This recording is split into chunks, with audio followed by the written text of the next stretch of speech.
My own family left me out of the vacation and said, "You're too broke anyway." So I flew first class to the same resort. They froze when they saw me in the lounge. They always say you can't choose your family. What they don't say is that sometimes, your family chooses to forget you exist. It started small. A whisper of laughter behind closed doors. A sudden pause in the middle of a group chat when I walked into the room. I noticed it, sure, but I shrugged it off. I've never been the favorite, and I'd long ago learned to live with being the quiet one at family gatherings. But it wasn't until I opened my sister Michelle's laptop, completely by accident, that I saw it. A group chat, titled, Paradise 2025. My name wasn't anywhere in it. But my parents? My brother Jason? Even my cousin Trina, who lives in another state and barely visits? All there. Messaging, planning, laughing. I scrolled. The messages went back months. The kicker? A photo someone had sent just a few days ago, a screenshot of a luxury resort in Turks and Caicos. Booked. Can't believe we finally pulled it off. Michelle had written, complete with a string of champagne emojis.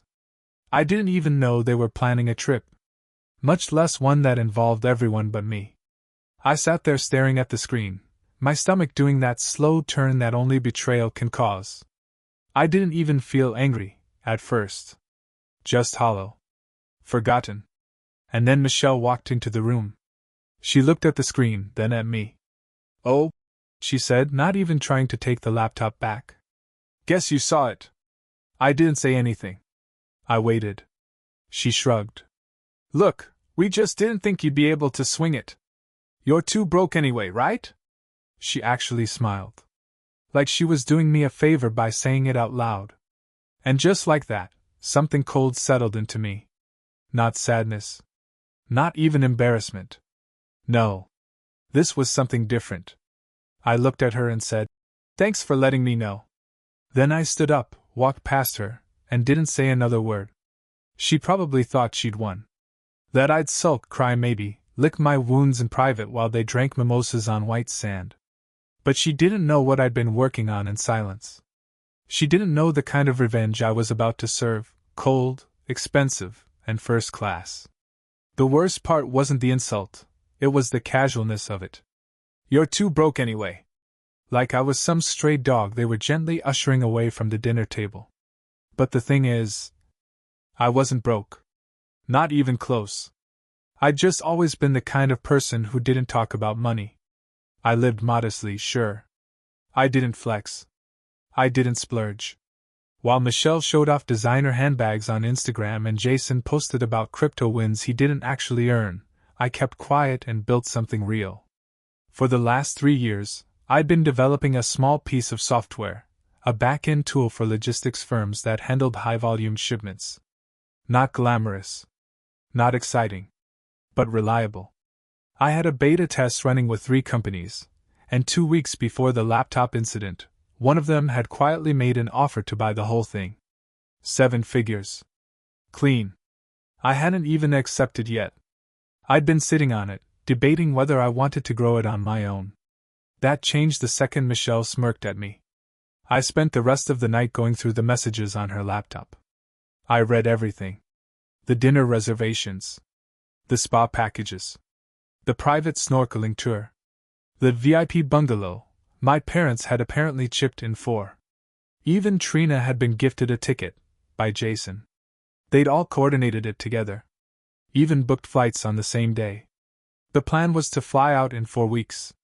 From the looks of it, they weren't going to tell me until they were already posting pictures. I closed the laptop, poured myself a glass of whiskey, and stared at the wall for a long time. Not because I was sad. Because I was already planning my entrance. 3 days later, I called a family dinner at my place. Nothing fancy. Just lasagna, garlic bread, and a casual invitation in the group chat, the regular one, the one they still kept me in, probably out of habit more than anything else. Everyone showed up, just like they always did when I was the one cooking. We sat around the table, wine flowing, conversations light and predictable. Jason was rambling about pivoting to NFTs again. and my dad kept interrupting to explain how his back pain was related to the weather. I let them talk.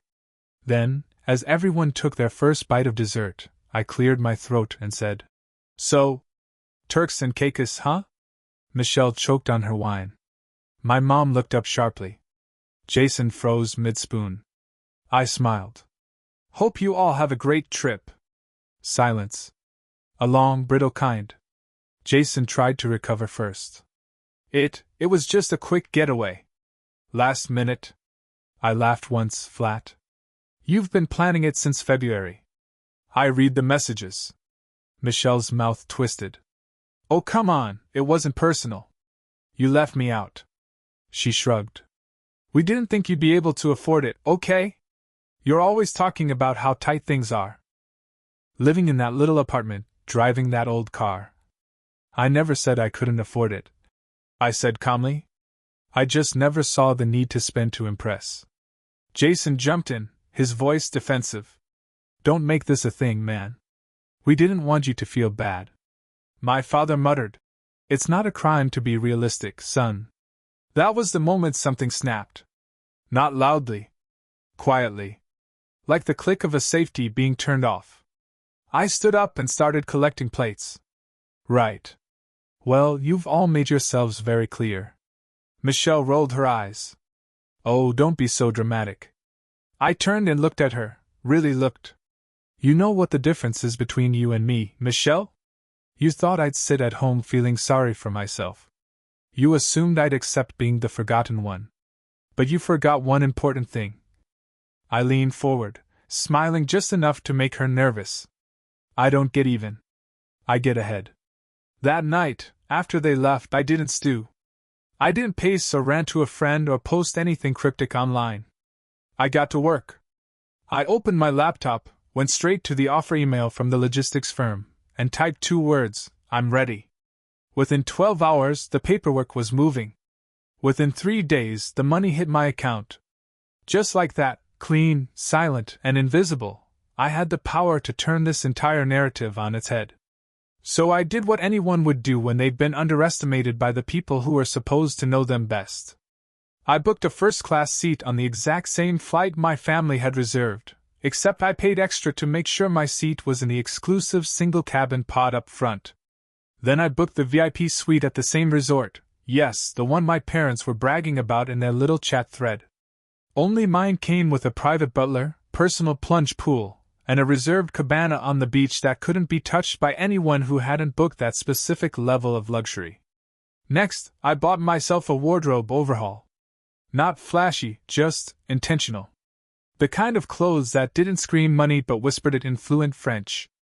Linen tailored fits, loafers that felt like clouds, sunglasses that cost more than Jason's watch. I even scheduled a grooming session the day before the flight. Hair, shave, the works. I left nothing to chance. Every single detail was designed not just to match their plans, but to outshine them. I wasn't going to make a scene. I wasn't going to yell, or post, or rub it in their faces. No, I was going to let them walk into my world, and realize, without a single word, that they were nothing but tourists in it. The morning of the flight, I arrived at the airport early. Not because I had to, but because I wanted to be waiting when they walked in. The first-class lounge was tucked away, quiet and secluded, with dark wood accents and gold-toned lighting that made everything feel like the lobby of an old-money hotel. I sat near the glass wall overlooking the terminal entrance, a glass of champagne in one hand, reading a hardcover novel I hadn't actually started. My leather weekender bag was slouched at my feet like it had its own passport. I spotted them as soon as they entered the terminal. Jason in flip-flops, tugging at his roller bag like a kid. Michelle adjusting her knockoff Gucci sunglasses. My parents trailing behind, already arguing about the boarding time. They didn't see me. Not yet.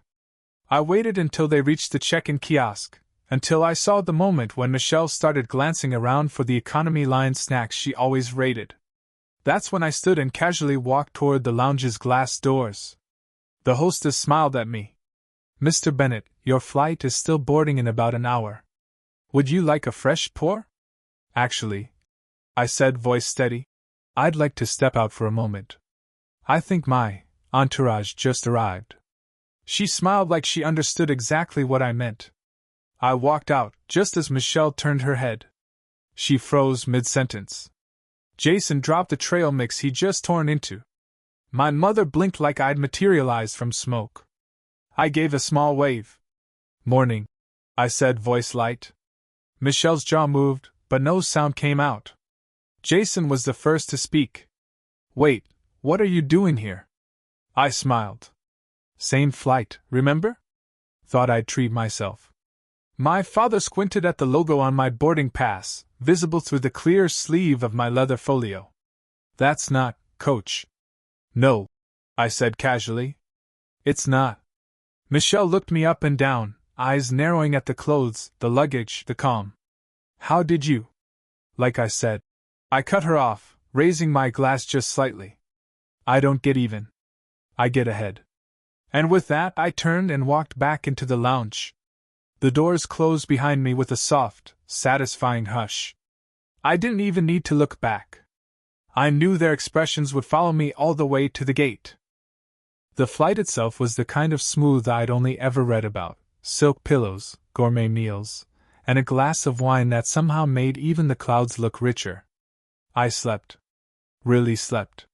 While the rest of the plane shifted in cramped rows, I stretched out and woke up rested, barely remembering we were 35,000 feet in the air. When we landed, I didn't even see my family again. First-class passengers were whisked off the plane first, greeted at the jet bridge by name. There was a private customs line. A waiting driver holding a sign with Bennett on it. I gave him a nod, stepped into the air-conditioned SUV, and watched from tinted windows as my family fumbled out of the back of the plane, hot, tired, and bickering in the middle of the general arrivals crowd. They hadn't even collected their bags yet, and I was already halfway to the resort. When I arrived, a cold towel and fruit cocktail were placed into my hands before I'd even finished saying, "Hello?" The staff called me sir like I was someone worth knowing. I was escorted, glided, through the lobby, past the main rooms, and straight to the villa section with its own gated entrance. My suite? Twice the size of the family's shared rooms. Oceanfront. Infinity pool. The whole place smelled faintly of eucalyptus and unspoken power. The first thing I did was walk out to the private balcony, stare at the waves, and breathe in the luxury they thought I'd never touch. And then, I got strategic. I called the concierge. "I'd like to arrange a few things," I said. "Private events. Full spa access. And I want the best beach cabana, every day of the week." "Certainly, Mr. Bennett. Will anyone else be joining you?" I smiled. "Yes. But not who you'd expect." By the time my family checked in, their room wasn't ready. I know that because I made sure of it. See, when you tip the right people, early, generously, and with a smile, you stop being a guest and start being a presence. The kind that gets whispered about behind marble desks. I slipped a few folded bills to the concierge that morning, told him I was hoping for some quiet solitude, and mentioned, offhandedly, that I'd prefer not to be disturbed by certain guests. He got the message. When Michelle and the others finally arrived, sweaty and exhausted from the shuttle, I happened to be sitting at the poolside bar in a crisp linen shirt, sipping a drink that came with a hand-cut pineapple wedge and a carved orchid. I didn't even look up as they walked past. But I saw them. Michelle saw me first, her sunglasses slipping slightly as she nudged Jason. He followed her gaze, and I watched, just out of my periphery, as they all slowed. Stopped. A moment passed. Then I raised my glass slightly, gave them a nod, the kind of nod you give to people you don't plan on speaking to, and turned back to the bartender. "Can I get another?" I asked. "Of course, Mr. Bennett," he said, already setting the next one down. Later that afternoon, I learned that the cabana my family had reserved in advance was no longer available. I had booked all of them. Every single premium beachside cabana for the next 5 days. I didn't even use all of them. One I gave to a young honeymooning couple from Chicago who looked stunned when I handed them the key. "It's yours," I said. "Treat yourselves." Another I gave to a couple celebrating their anniversary. They were so grateful, I almost felt guilty. Almost. My family? They ended up under a public umbrella near the far end of the beach, squinting into the sun, fanning themselves with resort brochures. They looked like background actors in my vacation now. And we weren't even at the halfway mark. By the second day, I wasn't just getting even. I was composing a masterpiece. Breakfast? Reserved ocean view table at the resort's Michelin-starred restaurant. They tried walking in around the same time, only to be told the patio was fully booked for a private guest. Jason looked over, spotted me at the corner table with a cappuccino and fresh papaya, and started to approach. I didn't even glance his way. Just kept eating, chatting with the couple next to me about real estate in Bali. I could feel his hesitation behind me, like a shadow that didn't know whether to speak or disappear. He chose to disappear. Later, I casually swung by the spa to confirm my next 3 treatments. One of the attendants, a soft-spoken woman with a clipboard, looked up nervously.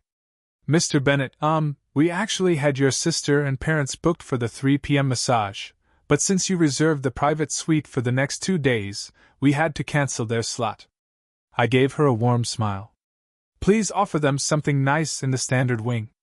Or maybe a mud wrap, no extra charge. Tell them it's from me." The best part? That wasn't even the highlight of my day. Because that night, I threw a party. Not some wild, thumping mess. No, I hosted a sunset cocktail hour on the resort's cliffside terrace. Hand-picked guest list. Open bar. String quartet.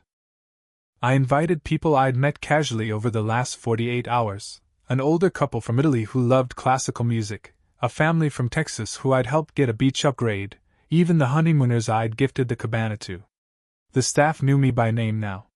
My guests arrived to chilled wine, past hors d'oeuvres, and panoramic views that made the ocean blush. My family? They weren't invited. But they showed up anyway. I noticed them lingering at the edge of the terrace, confused, unsure if they could enter. Michelle looked furious. My mom kept whispering to my dad, who stared at me like I'd grown a second head.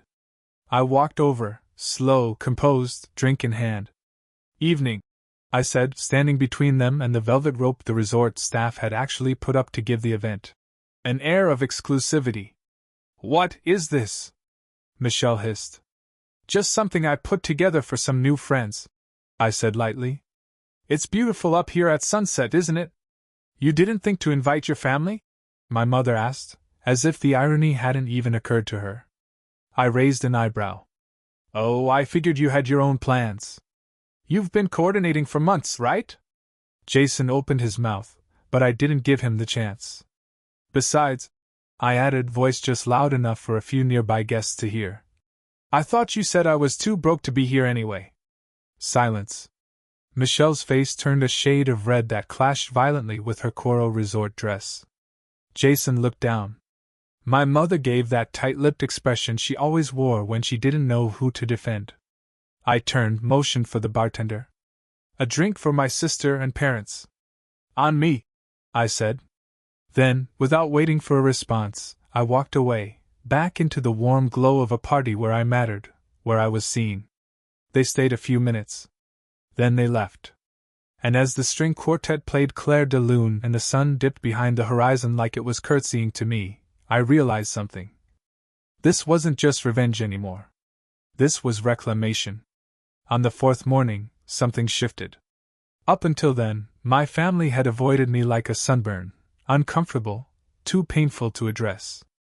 But that morning, they were waiting for me in the lobby. All 3 of them. Like it was staged. Michelle looked tired. The sharpness in her face had dulled, her hair pulled back in a rushed bun instead of her usual styled curls. Jason looked uncomfortable in a wrinkled polo. And my mother, she had that look. That we need to talk look. The one she used to give me before saying something that was supposed to feel like wisdom, but always came out like blame. I stepped off the elevator slowly, a resort tote over my shoulder, wearing a white button-down and sunglasses that made it very easy not to make eye contact. Michelle stepped forward. "Can we talk?" I paused just long enough to let the silence sting. "Talk?" I said. "What about?" my mother exhaled. We didn't mean to hurt you. I let that hang there for a beat. 2 beats. Oh, I said finally. So now I exist? Jason rubbed the back of his neck. Look, man, we messed up. I took a step closer, lowered my sunglasses, and made sure they saw the calm in my face. You didn't mess up, Jason. You planned something. Deliberately. Together. You cut me out of it, and when I found out, Michelle didn't even flinch. She said I was too broke to matter. Michelle opened her mouth, but I held up a hand. No. Don't spin it. You were gleeful about it. You always are when you're in control. That's your whole thing. She shut her mouth. I didn't say anything when you used to steal my clothes and tell Mom I lost them. I didn't say anything when you lied your way into Dad's car on prom night and told me I wasn't the look for family photos. You've been performing the same role your whole life, and you thought I'd never step out of the background. Michelle looked like she was holding back tears now. I didn't feel anything. Why did you come here? I asked, quieter now. We wanted to say we're sorry, my mom said.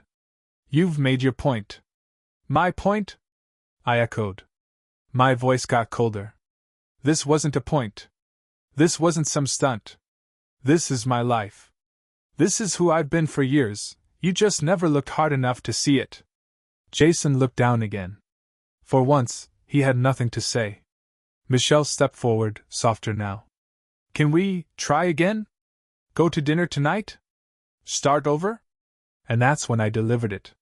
The line I had been saving, not plan, not rehearse, but something that had crystallized in my chest since the moment she smirked and said I wasn't worth including.